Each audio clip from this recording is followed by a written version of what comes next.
Et ben voilà, on est en direct.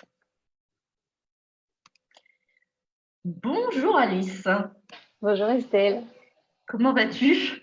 Bien, très bien. Merci d'avoir accepté de faire ce live avec nous ce vendredi d'un week-end très très long. Non, non, pas de problème. Il y en a qui bossent, et ouais, il y en a qui bossent. Donc c'est la preuve, mais avec du café, hein, je précise, hein, parce que c'est dur. Donc, Alice, je te remercie d'avoir accepté de témoigner aujourd'hui. Comme on l'a dit déjà en préparant ce live, ce sujet sur le polyhandicap me concerne pas directement, mais concerne plusieurs de mes amis. Et je voulais faire un sujet sur le polyhandicap pendant le confinement. Et on m'avait suggéré ta personne. Et quand on a parlé, tu m'as dit, confinement ou pas confinement, c'est la même chose. Et du coup, en parlant avec toi, je me suis dit, il faut qu'on fasse un live sur le polyhandicap en général. Donc, ce live, il n'est pas sur le polyhandicap dans le cadre du confinement, il est sur le polyhandicap tout court. Alors, moi, je vais laisser te présenter, Alice, pour dire qui tu es. Qui es-tu, Alice? Alors, donc Alice de Wolf, je suis professeure des écoles, j'ai 43 ans et je suis mariée, je suis maman de 2 enfants et mon aînée qui s'appelle Chloé est polyhandicapée. Et la petite s'appelle Léa, Donc, Chloé a 3 ans et 12 demi. ans, c'est ça? 3 ans et demi, Alors, Léa, 3 ans et demi, et Chloé a 12 ans, c'est ça? c'est ça. D'accord. Donc, Chloé, c'est ton enfant qui est polyhandicapé. Concrètement, quand on dit polyhandicap, pour ceux qui ne connaissent pas dans les Life, ça veut dire quoi, polyhandicap? Enfin, c'est quoi son polyhandicap? Parce qu'il y a Oui, beaucoup de types de voilà, c'est ça. polyhandicap. Alors, dans le cas de Chloé, c'est un handicap mental et moteur.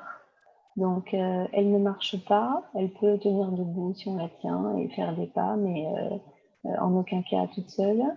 Elle ne parle pas, elle sait dire que quelques mots, les mots les plus importants, papa, maman et du pain. Elle sait dire une partie du prénom de sa petite sœur, pour dire Léa, elle dit A. Et elle émet des petits sons pour les personnes qu'elle aime le plus. Et puis sinon, elle parle un petit peu la langue des signes, mais de manière très, très approximative. Et donc, quelqu'un qui parle la LSF et qui ne connaît pas Chloé ne peut pas communiquer avec elle.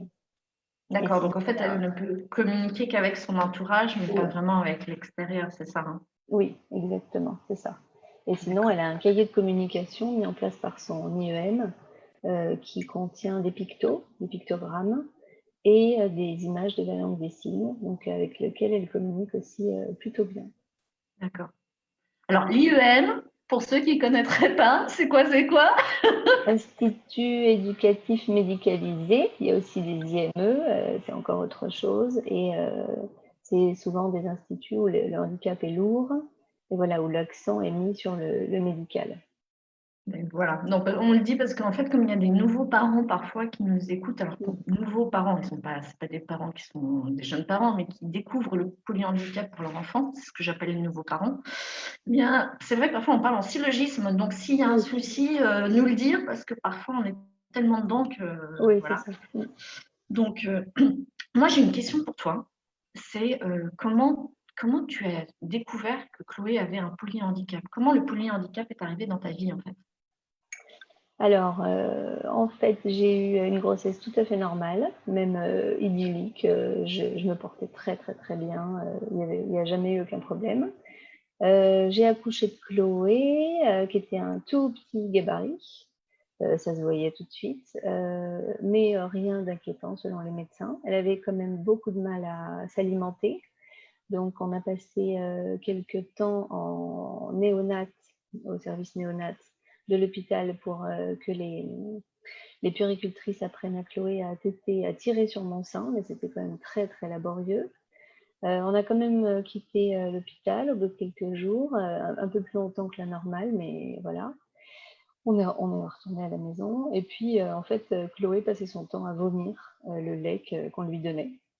On lui donnait par biberon, puisque tirer le sein, c'est plus difficile pour un enfant que de prendre le biberon. Donc moi, je tirais mon lait et puis on lui donnait et puis elle vomissait quasiment tous ses repas. Donc Sans plaisanter, j'allais chez la pédiatre tous les 3 jours à peu près, qui me disait que tout allait très bien, qu'il ne fallait pas s'inquiéter, que c'était un petit gabarit. Donc voilà, en fait, on n'avait tellement pas en tête que ça pouvait nous arriver qu'on n'y a jamais pensé, quand bien même j'allais tout le temps chez le médecin. Et puis un été, on était dans le sud et en fait, elle a vomi tellement qu'on est allé à l'hôpital parce qu'il y avait un risque de déshydratation. Donc la pédiatre qui nous suivait chez nous, je l'ai appelée et elle m'a dit qu'il fallait du coup consulter. Puis du coup, on est allé à l'hôpital. Et puis là-bas, les médecins nous ont dit qu'il fallait voilà, aller dans un hôpital pédiatrique parisien parce qu'il y avait probablement un problème. Ils nous ont pas dit lequel, mais ils nous ont quand même fait comprendre que c'était sérieux. Donc on a pris rendez-vous. On a pris un rendez-vous qu'on a eu assez rapidement. La pédiatre qui nous suivait nous a fait bénéficier d'un rendez-vous avec un grand professeur, un vieux monsieur, donc il était temps qu'il parte à la retraite visiblement, qui nous a dit textuellement, évidemment on n'a jamais oublié sa phrase, que certains trains partent en retard mais arrivent à l'heure. Donc aucun problème, votre enfant a un peu de temps à se mettre en route, mais ne vous inquiétez pas. Et puis, finalement, on a quand même eu un rendez-vous en pédiatrie à l'hôpital Robert Debré, en l'occurrence à Paris. Et puis là, ils ont fait des examens plus poussés sur Chloé. Et puis, au bout de 6 mois, ils ont découvert qu'elle avait ce qu'on appelle une cytopathie mitochondriale, qui est une maladie rare, grave. La cytopathie mitochondriale, si je me rappelle bien, c'est les mitochondries, si je simplifie à mort, c'est ce qui crée l'énergie de ton corps. Ouais. Et dans son cas, qu'est-ce qui se passe? Alors, dans son cas, en fait, les mitochondries, en fait, elles fonctionnent sur des chaînes respiratoires. Et il y en a 3. Et dans son cas, il y en a une et demie qui dysfonctionne. Et du coup, voilà, elle est très, très, très, très affaiblie. Son corps ne lui fournit pas l'énergie dont elle a besoin. Du coup, retard mental et moteur. D'accord. Ça a duré combien de temps entre le moment où tu as eu les premiers vomissements et le diagnostic? Elle avait 1 an et demi. Donc pendant 1 an et demi, tu n'as pas su ce qui se passait? Non, on n'a pas su ce qui se passait. Et puis, on a dans la famille des médecins, 2 médecins et puis une psychologue qui, eux, ont très vite su qu'il y avait quelque chose de grave, mais qui ne pouvaient pas nous en parler, évidemment. Je pense qu'ils ont bien fait parce qu'il ne faut pas mélanger le familial et le professionnel dans ces cas-là. Ce type d'information, à mon avis, doit venir d'un tiers avec lequel on n'a pas du tout de lien. C'est trop lourd à entendre pour qu'il puisse y avoir de l'affect. Alors justement, tu parles de trop lourd à entendre. La maladie, enfin, je vais le dire un peu cash, je crois que pour les gens qui sont derrière leur caméra et qui sont concernés peut-être, ça va être un peu rude, mais il faut parfois se confronter à la réalité. Chloé ne va pas vivre indéfiniment. Oui, c'est ça. En fait, oui. Et en fait, je voudrais que tu me parles de cette notion où on a un peu joué avec ton espoir, sans faire exprès, mais quand même. Ouais. Alors jouer, j'aurais pas employé ce terme-là, mais disons qu'il y a eu des gros ratés, ça c'est sûr. En fait, donc le jeune interne qui nous a appris la maladie de Chloé nous a dit que dans les cytopathies mitochondriales, il y en avait des gentilles et des méchantes, c'est le terme qu'il a employé, que celle de Chloé était une méchante. Et ensuite, on a été suivi au service neurologique de Robert Debré. Et là, on a été pris en charge par un chef de service qui, en fait, a délégué à une jeune interne, très jeune interne, un échange fondamental, en fait, qui était le premier échange qu'on avait avec un médecin suite à cette annonce-là sur c'est une méchante. Mais une méchante, en fait, le champ est assez vaste. On ne savait pas à quel point elle était méchante. Et en fait, on l'a bombardé de questions, cette interne, parce que nous, on fonctionne comme ça. On n'est pas du genre à attendre que les choses nous arrivent pour les vivre. On préférait poser toutes les questions qui nous venaient à l'esprit. Et les pires, évidemment, nous venaient à l'esprit. Et notamment, on a demandé si c'était une maladie régressive, dégénérative, en fait. Et la jeune interne nous a dit non. alors que c'est le cas. Donc, Chloé, jusqu'à présent, n'a fait que progresser dans ses apprentissages sur le plan cognitif également, mais on sait qu'il y a des risques de régression. Et on nous a aussi annoncé qu'elle ne vivrait que jusqu'à 7 ans. Et Chloé, Je précise qu'elle a 12 ans. c'est ça, 12 ans et demi. Les demi comptent encore plus dans ces cas-là. Donc voilà, c'est sûr que c'est très très troublant et déstabilisant. Alors là, on vient de mettre la situation, pof, là, tout le monde se la prend dans la figure. Voilà, ça y est, ça paraît. Oui, tu m'avais dit, je me suis pris un coup de massue sur la tête. Mmh. Et pourtant, il y a quand même quelque chose qui fait ta spécificité, je trouve. C'est une façon de prendre la vie et puis aussi ta famille autour. Tu peux nous expliquer un petit peu tout ça? Ce Oui. qui a fait que bah, tu as transformé oui, ce coup de massue en quelque chose qui t'a accompli. C'est vraiment cette sensation, moi, que j'ai eue quand je t'ai parlé. Mmh. Alors c'est vrai qu'on a eu la chance avec mon mari d'être très en phase sur la manière dont on allait prendre les choses. Bah, déjà on est restés ensemble, ce qui fait partie du problème souvent, et puis on s'est donné les mêmes axes en fait. On s'est dit que, on allait se battre. On allait se battre avec Chloé et que surtout on allait lui apporter le plus d'amour possible, peu importe quelle allait être sa durée de vie, mais qu'en tout cas voilà, c'était ça qu'on voulait lui transmettre. Et alors on a eu la chance aussi d'être entouré par nos proches de manière très très très profonde, en particulier ma famille à moi.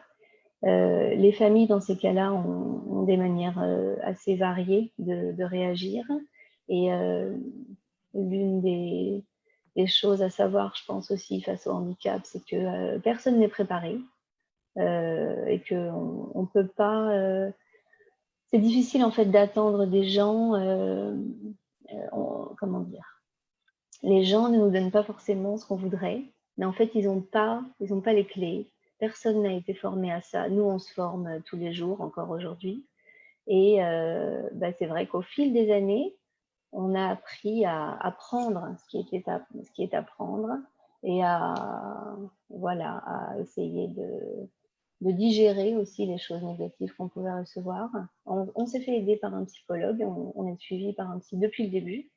Pour nous, c'était très important d'être accompagnés parce qu'on savait qu'on pouvait pas gérer ça tout seul. Enfin, nous, en tout cas, c'est comme ça qu'on le vivait.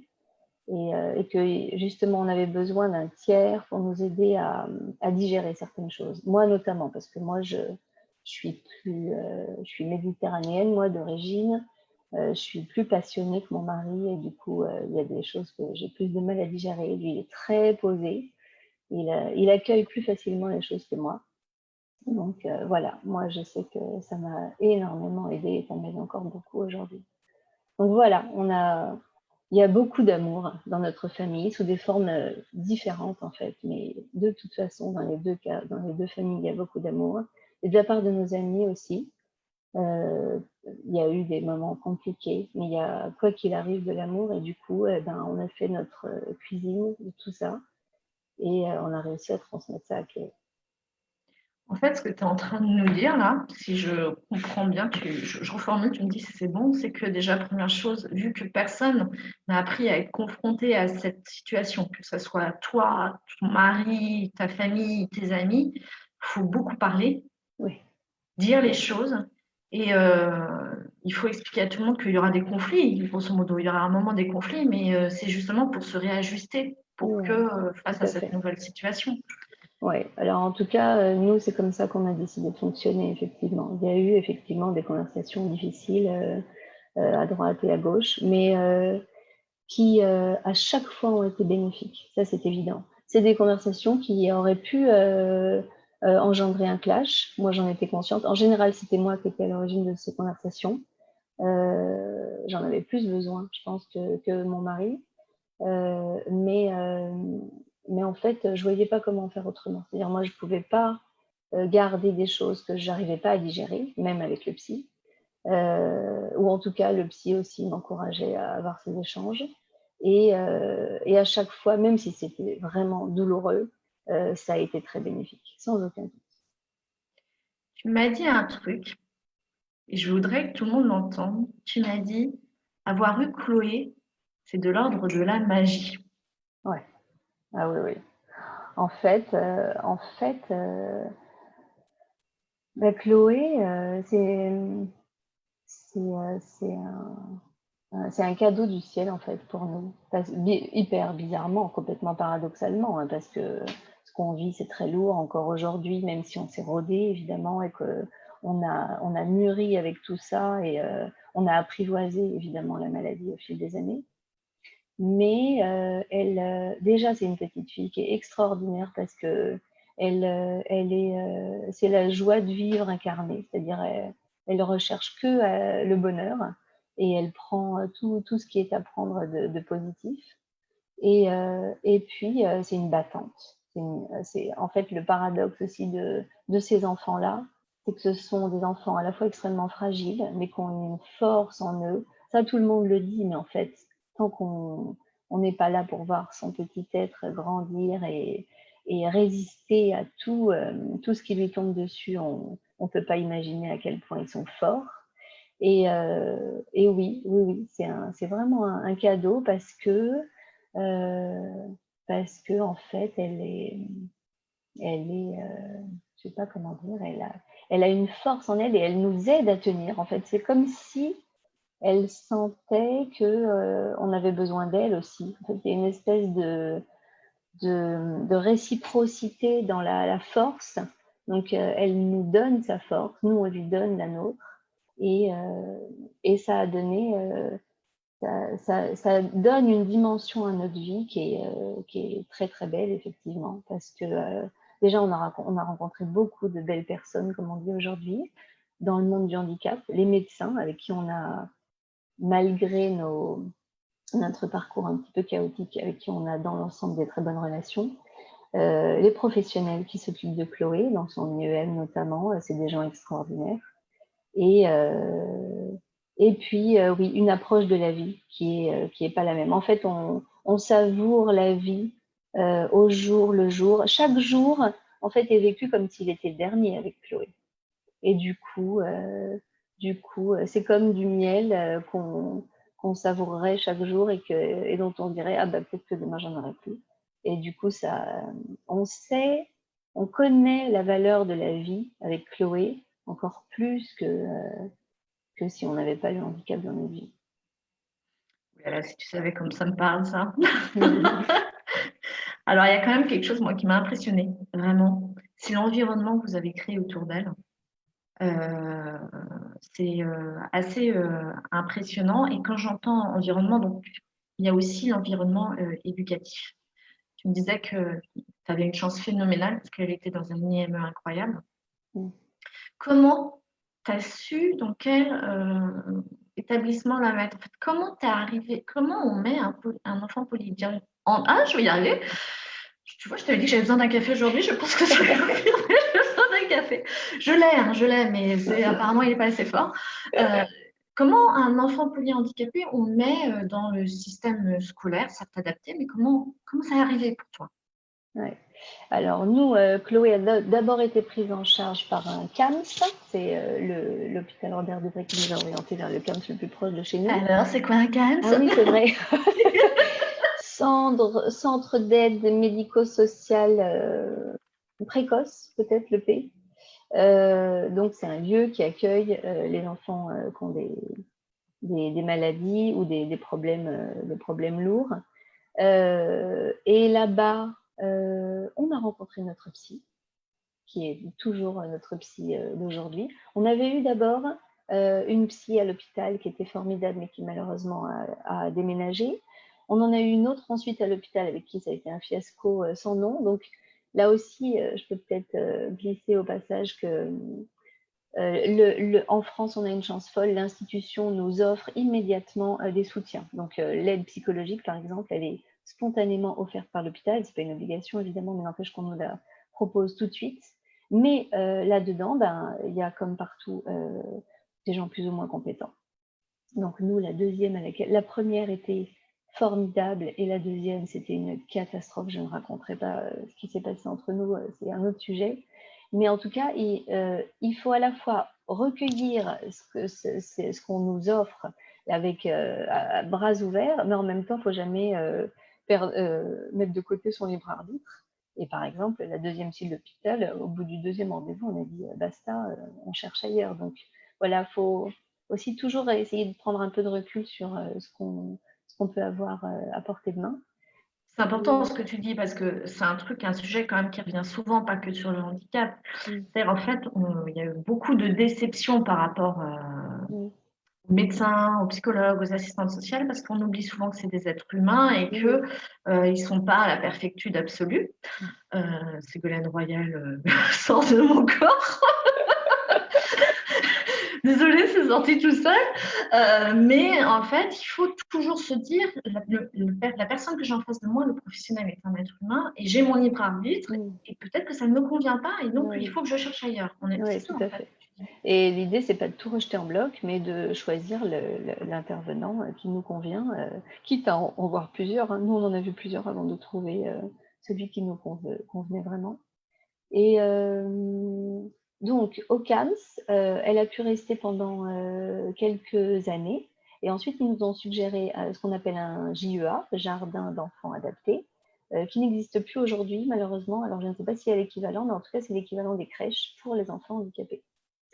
Et là-bas, on s'est lié très fortement avec notamment 2 professionnels avec qui on est toujours en contact, qu'on voit 2 fois par an. Et en fait, elles nous ont aidé à trouver un établissement qui, selon elles, conviendrait à Chloé. Donc, elles nous ont orientés vers la Gentilhommière, ça s'appelle comme ça. Comment ça s'appelle, redis, j'ai pas entendu. La Gentilhommière. La Gentilhommière, d'accord. Donc, on en a visité plusieurs. Enfin, à l'époque, c'est moi qui faisais ça. Et il y en a dans lesquels on a su tout de suite qu'on ne mettrait pas Chloé, en fait.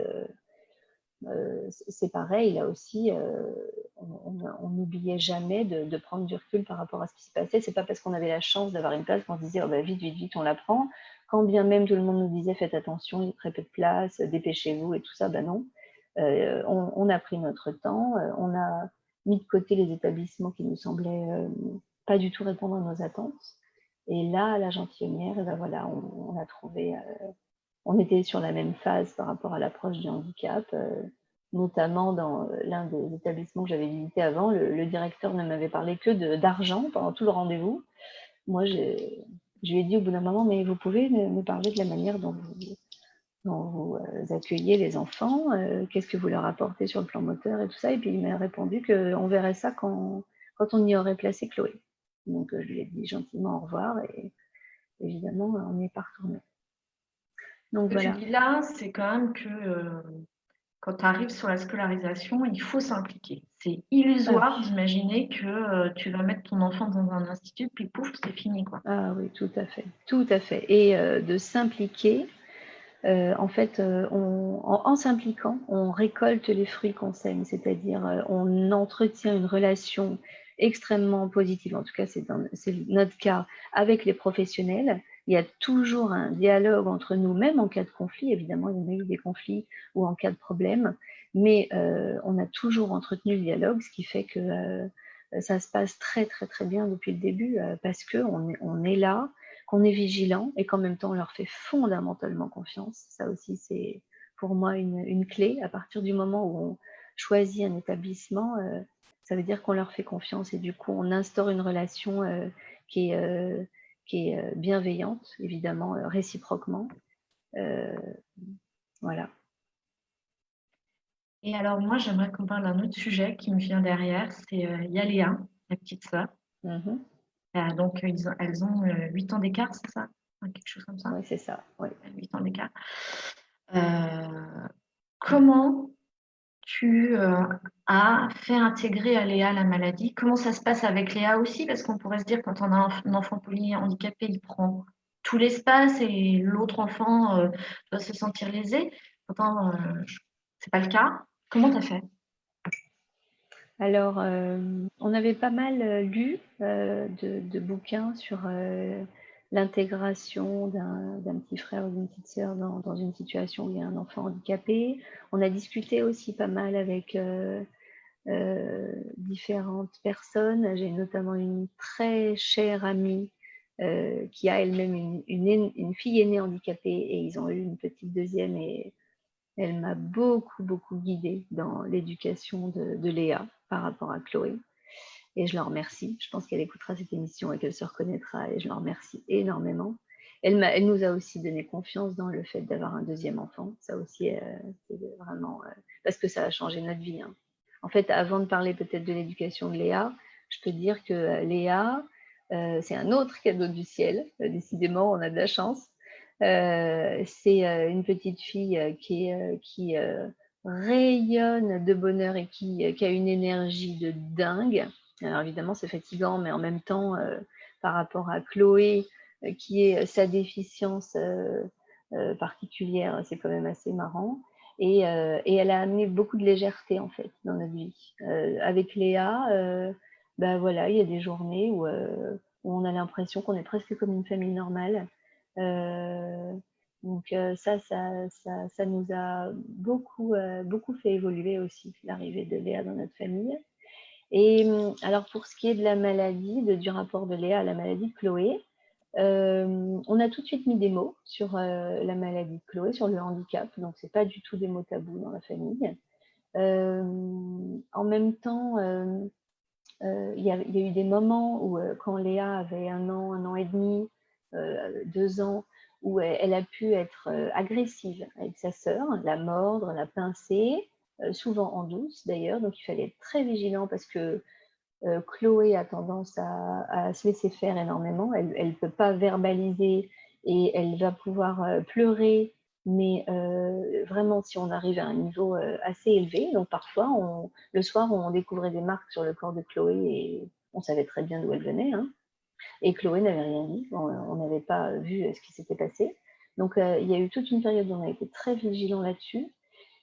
Et tout en étant vigilant, on a aussi verbalisé les choses pour Léa, c'est-à-dire qu'on a fait comprendre à Léa aussi qu'on pouvait comprendre sa colère, parce qu'elle avait une grande sœur qui ne répondait pas à ses attentes, qui ne répond pas à ses questions, qui joue très peu avec elle, parce que pour Chloé, la plupart des jeux ont quasiment aucun intérêt.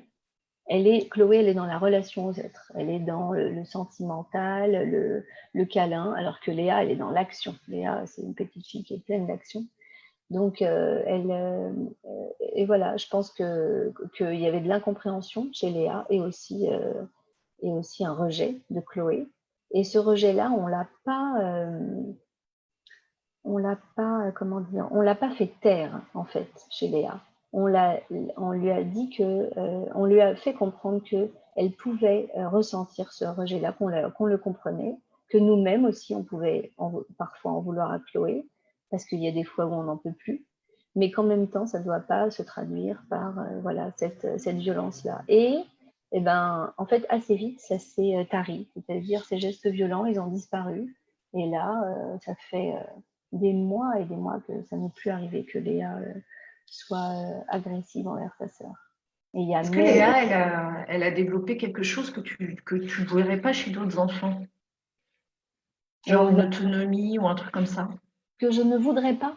Non, que tu ne verrais pas chez d'autres enfants. Genre Ah une oui, autonomie, quelque chose, on voit alors souvent oui. ça. Alors oui, tout à fait. Léa, c'est une petite fille étonnante. Elle a une autonomie qui est sidérante, qui est à notre avis évidemment en réaction avec l'énorme dépendance de Chloé.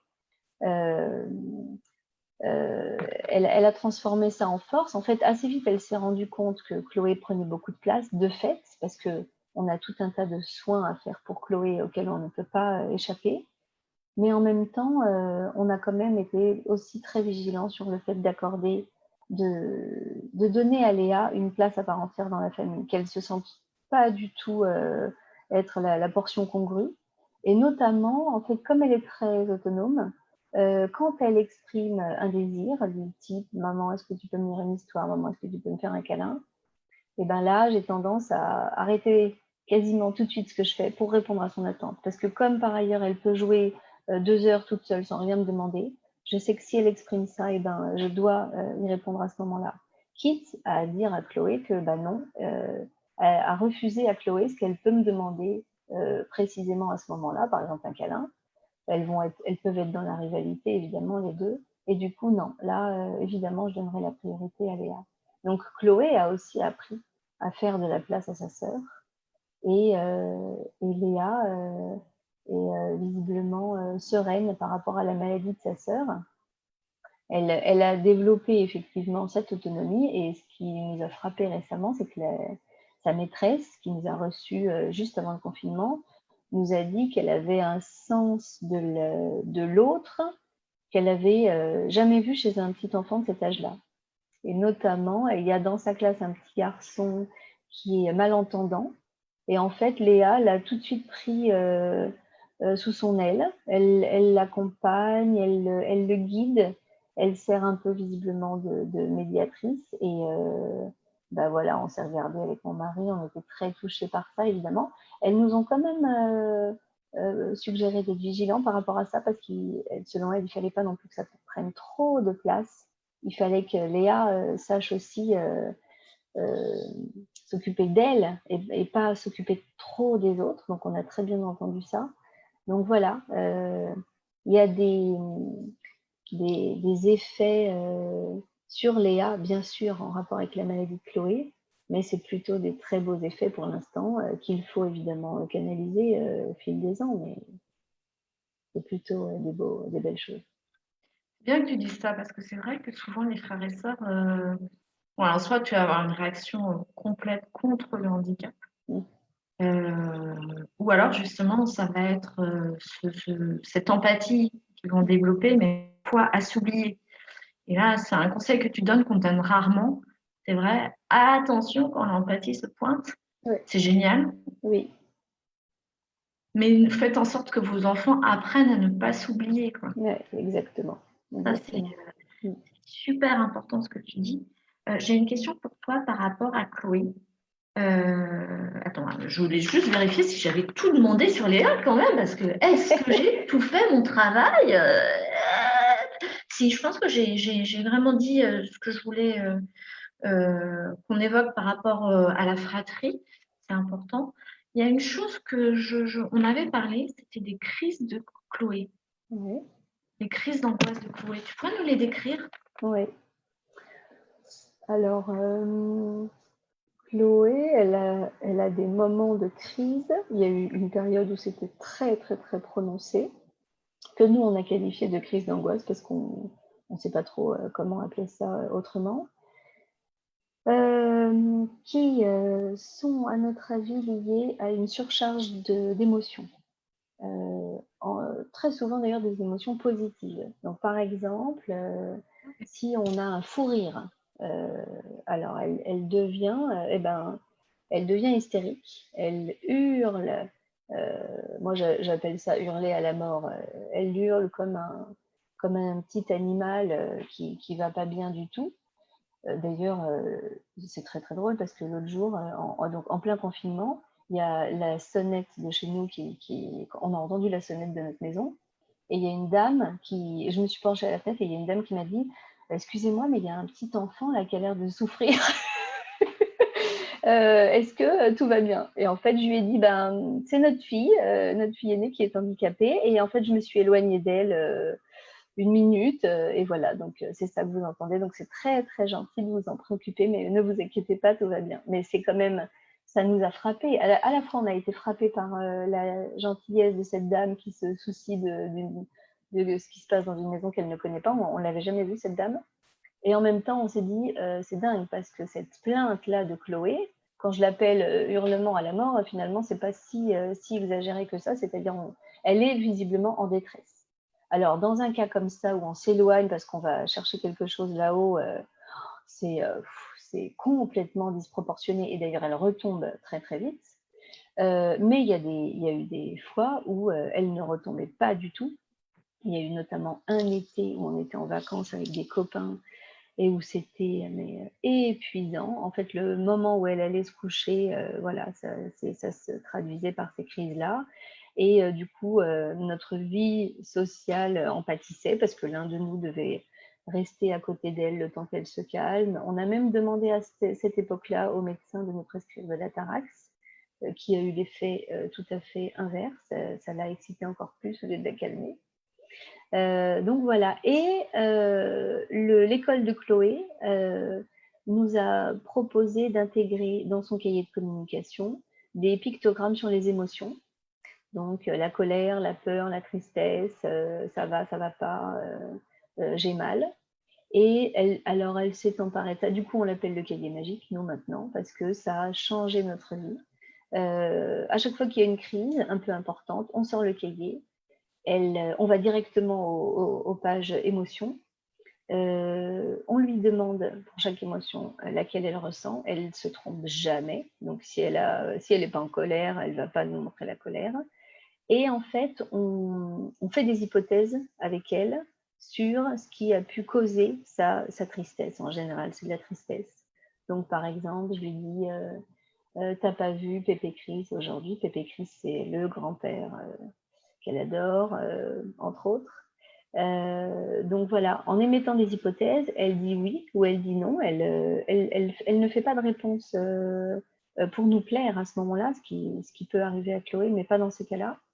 Elle fait des réponses qui sont visiblement tout à fait adaptées et on arrive à apaiser son inquiétude, son angoisse et on peut enfin passer à autre chose. Donc, c'est important. Ce cahier de communication, pour toi, c'est vraiment quelque chose qui a énormément changé les choses? Je Oui. dirais que la gestion des émotions, ça a vraiment changé les choses. Oui, oui, tout à fait. Après, on avait aussi, en fait, Chloé s'est fait opérer des pieds il y a 1 an et demi à peu près. Et en amont de l'opération, on l'a emmenée voir un psy. Ça peut paraître dingue, mais on l'a fait. Pour anticiper cette période-là, qu'elle allait être une période difficile. D'une part parce que l'opération était douloureuse, dixit les médecins. Alors quand les médecins le disent, on peut savoir que c'est vrai, Et aussi, ça allait être une période où on allait être, où la famille allait être coupée parce que elle allait soit dormir là-bas, soit ce qui s'est passé heureusement, dormir chez ma mère avec l'un de nous deux. Mais du coup, la cellule familiale allait être éclatée. D'autant plus qu'il y avait déjà Léa à ce moment-là dans notre vie. Et du coup, on s'est dit que ça serait peut-être pas mal justement de travailler sur les émotions avec elle, comme il y avait ces crises-là et que on redoutait un peu cette période-là. Et du coup, la psy a travaillé sur les émotions à travers des petites figurines. Et je pense que ça a participé au travail, même si, comme peut l'imaginer tout le monde, les séances de psy avec une enfant handicapée mentale, c'est quand même très, très limité, bien sûr, mais il y a quand même quelques choses qui sont passées et on ne l'aurait pas fait, évidemment, si ça n'avait pas pu donner un peu de sens. C'est incroyable parce que de se dire, pour beaucoup, imaginer qu'un psy puisse faire du bien à un enfant polyhandicapé, beaucoup de gens se disent c'est pas possible vu qu'il n'y a pas. Et en fait, moi, ce que je découvre avec toi, et je pense que tous les parents qui découvrent le polyhandicap de leur enfant, c'est que finalement, la gestion des émotions doit être prise en compte bien plus que pour un enfant normal, finalement. Est-ce que c'est Alors, j'imagine que ça dépend des enfants, mais en tout cas, nous, on est dans une famille où on accueille énormément les émotions. Et du coup, oui, on fait un travail autour de ça, et quitte à se faire aider, mais en tout cas, on ne s'est pas dit Chloé est handicapée, donc en fait, on ne se ferme pas les portes a priori. On va tester des choses, et puis là, il se trouve que oui, ça a fait partie des choses qui l'ont aidé à grandir. Ouais, ouais. D'accord. Et je voulais te poser une question. Tu as dit à un moment, je suis partie en vacances avec des amis. Et en fait, je voulais te poser comme question, partir en vacances, mais tu pars avec des amis qui sont concernés par le polyhandicap, ou alors est-ce que c'est des gens qui n'ont rien à voir avec ça? Enfin, finalement, ta vie, tu l'as faite entourée de qui? Alors en fait, nous, on s'est très vite dit qu'on n'allait pas renoncer à notre vie d'avant parce que le handicap était entré dans notre vie. Je me souviens que mon mari, dès le début, il avait cette hantise qu'on s'enferme dans une bulle, la bulle du handicap, la bulle de la maladie, dans laquelle peut-être des familles se trouvent très bien, mais nous, je pense qu'on aurait étouffé là-dedans. Donc, on a tout laissé ouvert. Alors, évidemment, c'est très coûteux, parce que c'est beaucoup plus compliqué, je pense, de faire ça que de renoncer à certaines choses, parce qu'il y a forcément des situations conflictuelles qui s'amènent à nous, ça c'est sûr. Mais on a fait ce choix-là. Alors là aussi, comme je le disais tout à l'heure, il y a eu des épisodes difficiles avec certains amis, mais qu'on a réussi à surmonter. Finalement, non sans douleur, hein, je pense chez les amis et chez nous très fortement, ça c'est sûr. Mais voilà, on avait envie d'une part d'offrir à Chloé une espèce de normalité. Donc voilà, Chloé, elle part en vacances avec des enfants qui ne sont pas handicapés. Et on avait aussi envie, nous, d'avoir cette bouche de respiration dans notre vie qui fait que Chloé n'est pas tout. Voilà. Et alors, a fortiori, depuis qu'elle est là, ça nous semble très important, bien sûr. On a fait une expérience il y a 2 ans dans un centre du réseau Passerelle. C'est un réseau qui propose des vacances, enfin des lieux de vacances dans lequel, pour personnes handicapées, dans lequel en fait il y a des éducateurs qui peuvent prendre en charge les enfants plus ou moins longtemps dans la journée. On a même pu faire une soirée au resto quand on était là-bas, où on est sorti, on leur a laissé les 2 filles. Ils peuvent même prendre le petit frère ou la petite sœur. Et voilà. Et c'était très bien. Les éducateurs étaient formidables. Mais alors moi, là-bas, j'ai eu l'impression d'étouffer. C'est-à-dire d'être entourée, oh là là là, il y avait des petits bungalows, et d'être entourée que de familles où tu sors de chez toi et tu vois un fauteuil roulant, tu vois quelqu'un qui a des gestes voilà, incontrôlés et tout ça. Moi, je me suis pas du tout sentie bien dans cet environnement. Quand bien même comment dire, tout le travail proposé autour de l'enfant était formidable et voilà, mais a priori, on n'y retournera pas. Ça ne nous convient pas. Alors, il existe des centres mixtes, donc des centres qui s'attellent à des centres de loisirs pour familles normales, entre guillemets. Donc là, ça pourrait peut-être répondre plus à nos attentes. Donc, il faudra qu'on réessaye. Ça, on s'est dit qu'on réessayerait. Mais en tout cas, un lieu comme ça, non mixte, je ne sais pas comment les appeler, non. C'est pas du tout notre conception de la vie. On n'a pas envie de ça. Mais comment tu arrives à savoir l'existence de ces centres? Alors ça, c'est l'assistante sociale de l'école de Chloé qui nous transmet toutes ces informations-là. D'accord. Donc finalement, dès que tu arrives à rentrer dans le réseau, je dirais, c'est pas bon terme que je cherche là, mais grosso modo, dès que tu arrives à rentrer dans une structure, toutes ces informations-là viennent à toi en fait. Oui. Alors toutes peut-être pas, et puis une fois de plus, il y a des choses qui vont pas te convenir à toi. Donc en fait, on te propose des solutions qui ont été déjà expérimentées par d'autres parents ou dont ils ont connaissance de manière théorique. Et puis voilà, ça ne veut pas dire que ça va te correspondre, mais en tout cas, il y a un grand nombre d'informations quand même qui nous sont fournies, tout à fait. Et alors du coup, moi j'ai une question bête, mais tu vois, au tout début, on l'a dit à plusieurs reprises, tu es toujours avec ton mari. Mmh. Donc nous, à nouveau, on ne voile pas la copie, hein, on ne cache pas la copie, on ne se voile pas la face, Oui. on ne cache pas. Waouh, c'est vendredi, c'est ravioli, je suis fatiguée. C'est que oui, il y a beaucoup de couples qui se séparent quand le handicap et la maladie se pointent.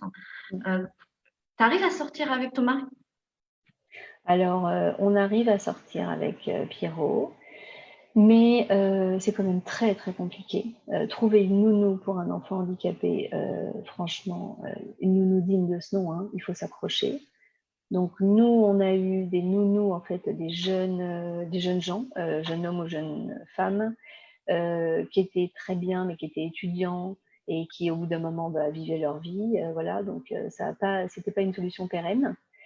Et alors, les sociétés d'aide à la personne, bon, je voudrais pas noircir le tableau, mais en général, pour faire vite, hein, ce sont des femmes de ménage qui ne trouvent pas assez d'heures et qui viennent, qui proposent leurs services. Donc, elles n'ont aucune formation en handicap, aucune.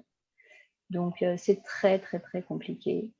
Euh, et nous, on a la chance d'avoir des grands-parents qui peuvent nous garder les filles, mais sauf que ça va pas durer.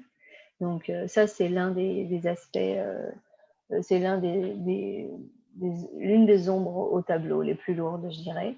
Après, on a fait une expérience plutôt concluante d'une jeune fille au père il y a un an. J'ai le plaisir de vous annoncer que ce n'est plus possible. Les jeunes filles au pair n'ont plus le droit, depuis quelques mois, il y a un décret qui est sorti, de garder des enfants handicapés. Ah oui, donc oui. Donc voilà. Tu m'avais parlé d'une expérience quand même. Bon, certes, elle faisait partie des expériences courtes avec un élève médecin ou une élève médecin, je me rappelle de Oui, ça. c'est ça, oui. C'était un jeune infirmier qui a eu la mauvaise idée, entre guillemets, de poursuivre ses études et de devenir médecin. Là, il est en train de devenir chirurgien, a priori. Il est en dernière année d'internat. Et donc, il n'a pas pu, bien sûr, continuer à être notre babysitter. Et ça peut pas être, mon Dieu, c'est le désert, hein, pour un Mm. petit peu quand même dire les choses. Oui. Ça peut jouer un temps, ça pourrait faire un temps le babysitting avec des personnes qui viennent du monde médical, ça pourrait le faire ou pas, d'après toi? Oui, oui, sauf que là, nous, il se trouve que c'était le fils de nos voisins, donc on a eu une chance folle. Alors en plus, il avait aucun problème avec la gastrostomie, parce que Chloé, elle a ça, j'ai oublié de le dire tout à l'heure, un petit trou dans le ventre qui l'alimente toute la nuit. Alors lui, il avait aucun problème avec tous les soins de Chloé, mais je pense que la plupart des étudiants n'ont pas beaucoup de temps pour être babysitter. Donc, Ouais. Donc c'est voilà. vraiment le sujet qui est compliqué là. Oui. Oh là là, parcours du combattant. Ouais. Moi j'ai une question qui est compliquée. Parce que là, on a énormément parlé de ton quotidien actuellement. Mais si tu rencontrais la Alice du tout début, donc qui venait de découvrir que sa fille allait être polyhandicapée, euh, tu lui dirais quoi? Elle est dure, hein? Ah ouais, ouais, c'est une question compliquée, oui. Euh,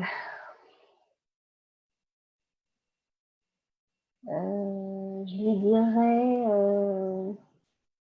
lui dirais que même si je ne suis pas croyante, qu'il y a une espèce de foi à avoir face à une telle situation, qu'on peut subir comme un fardeau et qui peut nous assommer complètement, complètement. Mais si on a cette foi-là, eh ben, on a des ressources en nous qui nous permettent de, de grandir avec cet enfant-là. C'est aussi, je pense, une foi qui est liée à notre amour, parce que ça aussi, on partage ça avec Pierrot, notre amour de la vie. Je pense qu'on avait ça en nous avant d'avoir Chloé et que bien sûr, ça nous a aidés. C'est-à-dire, on est des amoureux de la vie, Pierrot et moi, à n'en pas douter, et du coup, ça aide beaucoup. Et on a cru très fort dans Chloé, en fait, avant tout. C'est-à-dire, on a cru dans sa capacité à ne pas subir la maladie. Et elle nous le montre tous les jours, en fait. Elle est toujours là, bien vivante, malgré ce qu'ont dit les médecins. Et elle se bat tous les jours. Même un moindre rhume chez Chloé la diminue de manière vraiment très, très, très nette. À chaque fois, on a l'impression qu'on devra retourner à l'hôpital et que quelque chose de très grave pourrait arriver. Donc, c'est une petite fille extrêmement fragile, mais en même temps, elle a une pulsion de vie depuis qu'elle est née, cet enfant, qui est, euh, qui est vraiment extraordinaire. Et ça, je pense qu'elle a aussi cette pulsion de vie parce qu'on lui a renvoyé, nous, cette image-là. C'est-à-dire, on lui a fait comprendre que oui, ça valait la peine et qu'il fallait y croire. Il fallait qu'elle y croie elle aussi. On l'a entourée d'amour et je pense que cet amour-là, bien sûr, fait partie de cette. Est l'une des ressources de cette énergie pour elle. Donc voilà, je pense que la foi, dans une acception, on va dire, pas religieuse, bon, en tout cas pour nous, ça a été une clé, ça c'est sûr et ça l'est toujours.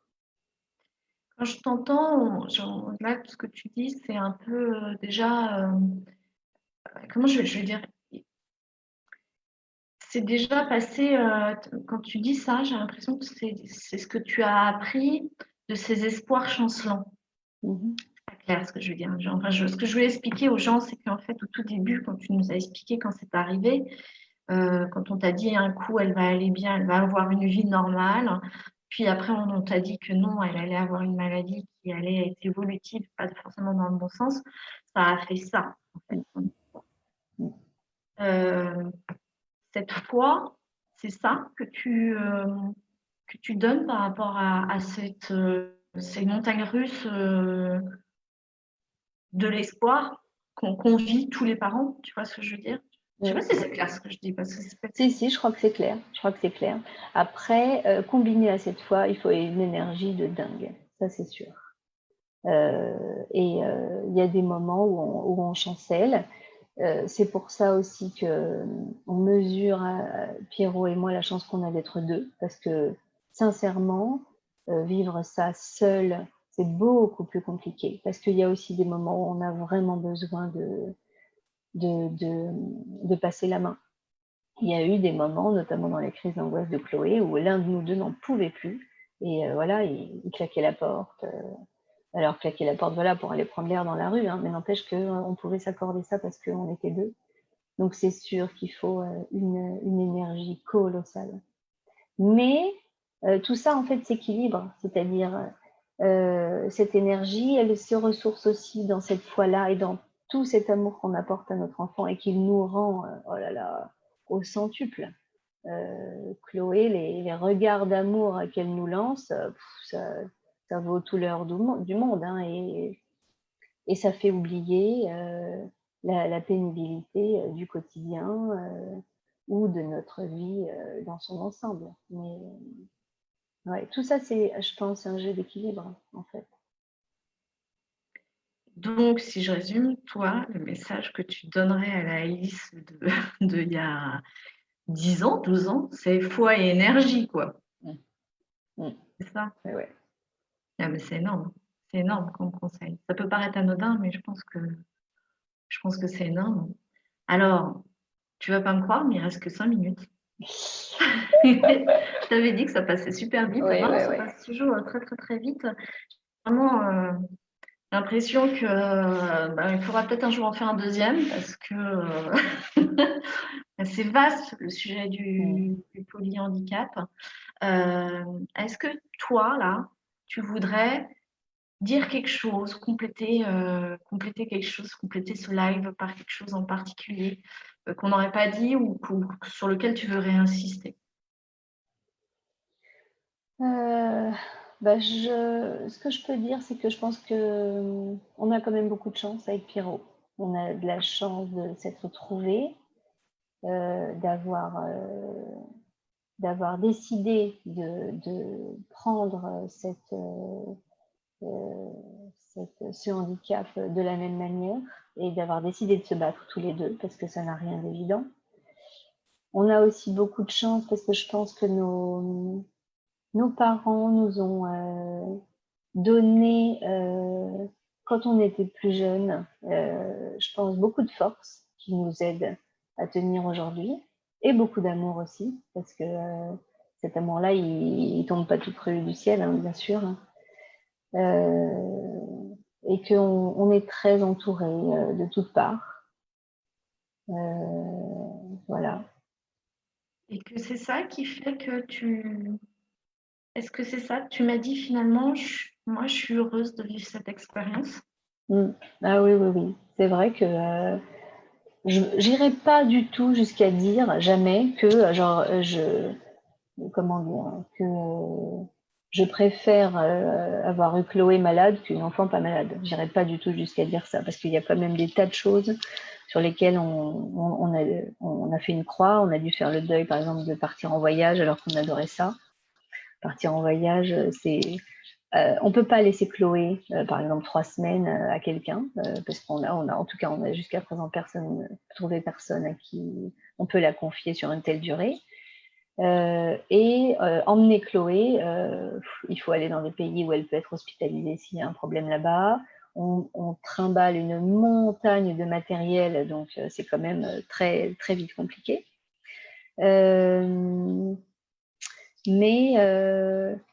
Mais en tout cas, j'ai pas du tout l'impression de subir ma vie, absolument pas. Et je me sens pas du tout malheureuse, vraiment pas. Il y a eu évidemment des moments de grande douleur, et le fait encore maintenant de vivre tous les jours en me disant peut-être que c'est le dernier jour qu'on passe avec Chloé, c'est terrible, c'est terrible. Mais comme je le disais tout à l'heure, ça fait que on donne une saveur à la vie qu'on ne lui aurait probablement pas donnée si on n'avait pas eu Chloé. Léa, elle est une petite enfant très, très joyeuse. Alors évidemment qu'il y en a des tas d'autres, des petits enfants très joyeux, mais nous, on l'associe quand même aussi à notre vie. Et du coup, on a une très belle vie, ça c'est sûr, à n'en pas douter. Même s'il y a des moments très, très difficiles, mais on est, je peux le dire pour nos 4, très, très heureux, ça c'est sûr.